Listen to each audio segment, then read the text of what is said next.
4 जून को उत्तर प्रदेश की राजधानी लखनऊ में 16 साल के लड़के ने अपनी ही मां को गोली मारकर हत्या कर दी और शव को 2 दिन तक कमरे में बंद रखा। इस मामले में अब तक ये बताया गया कि नाबालिग ऑनलाइन गेम पबजी का आदी था। मां उसे गेमिंग के लिए रोकती थी, इसलिए रोका टोकी से परेशान होकर उसने अपनी मां को मार डाला। नाबालिग ने अपनी मां को गोली मारने के लिए अपने सेना में जवान पिता की लाइसेंसी पिस्टल का इस्तेमाल किया था। लेकिन अब इस मामले में नया मोड़ आ गया है। लखनऊ में हुए पबजी हत्याकांड में चौंकाने वाला खुलासा हुआ। मां साधना सिंह की हत्या के पीछे पबजी गेम वजह ही नहीं थी, ये थ्योरी पुलिस की गढ़ी हुई है। बेटा एक बड़े बिल्डर के घर में आने जाने और मां से मिलने से परेशान था। उसने आसनसोल में तैनात अपने फौजी पिता को मां की बिल्डर से दोस्ती के बारे में बताया था। पिता ने अपने बेटे से ये तक कह दिया था कि मैं वहां होता तो बिल्डर और तुम्हारी मां दोनों को गोली मार देता। अब जो तुम्हें समझ में आए वो करो।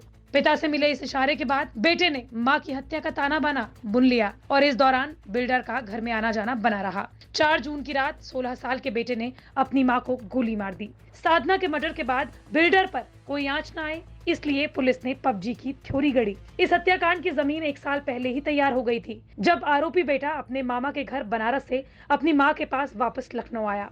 उसने अपनी मां साधना के मोबाइल में कुछ कॉल रिकॉर्डिंग सुनी। इसमें उसकी मां किसी शख्स से बात कर रही थी। बेटे को अंदाजा हो गया कि पिता की बाहर पोस्टिंग की वजह से मां किसी दूसरे इंसान के करीब आ गई है। एक बेटा के लिए बर्दाश्त करना थोड़ा मुश्किल हो गया।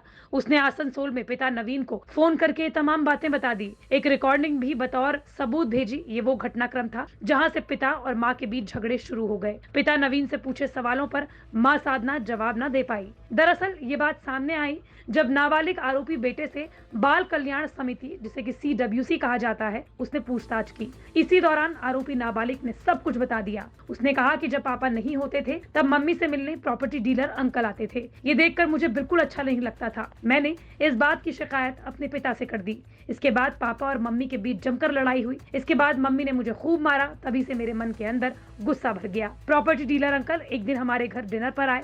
ये मुझे नागवार गुजरा। मैंने खाना नहीं खाया, जिसकी शिकायत मैंने फिर पापा से की। इसकी वजह से माँ ने मेरा फोन छीन लिया, मेरी जमकर पिटाई कर दी। पापा से मैंने कहा कि मुझे ये सब पसंद नहीं है, तो पापा ने कहा मैं होता तो पिस्टल उठाकर गोली मार देता। बेटे ने सुना और कहा मैं क्या करूं? पापा बोले जो मन में है तुम वो करो। कुछ दिन बाद मम्मी के पैसे गायब हो गए। ये पैसे मैंने नहीं लिए, फिर भी माँ ने मेरी जमकर पिटाई कर दी। मैं खून के घूंट पी रहा था। मुझे मम्मी ने खाना तक नहीं दिया। मैं पूरी रात भूखा रहा और तभी मैंने सोच लिया कि अब खाना तभी खाऊंगा जब इस बात का बदला ले लूं। इसके बाद रात में मेरी बहन, मेरी माँ और मैं खुद सो रहे थे। मैं उठा, पिस्टल निकाली और माँ को गोली मार दी। घटना के दौरान लड़के की 9 साल की बहन घर पर थी। लड़के ने उसे धमकाकर दूसरे कमरे में बंद कर दिया। माँ के शव से निकलने वाली दुर्गंध को छिपाने के लिए रूम फ्रेशनर का इस्तेमाल किया। बाल कल्याण समिति से पूछताछ में सामने आया है कि नाबालिग आरोपी से जब पूछा गया कि आखिर उसने पिस्टल चलाना सीखा कहां से, तब उसने जवाब दिया कि कुछ साल पहले पापा की पोस्टिंग राजस्थान में थी। तब हम सब वहां रहते थे।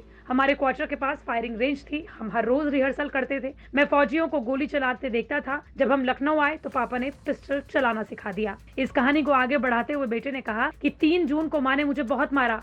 मैंने पापा को फोन करके बताया। उसी दिन मैंने सोच लिया कि माँ को जिंदा नहीं रहना चाहिए। मैंने पापा को बताया, उन्होंने कुछ नहीं कहा। मैंने 4 जून की शाम तक उनका इंतजार किया। शाम को पापा का फोन आया। उन्होंने बताया कि ट्रेन का टिकट ही नहीं मिला और उसी रात मैंने माँ के सर पर गोली मार दी। लेकिन अब सवाल पुलिस पर भी उठ रहे हैं कि क्यों पुलिस उस बिल्डर को बचाने की कोशिश कर रही थी।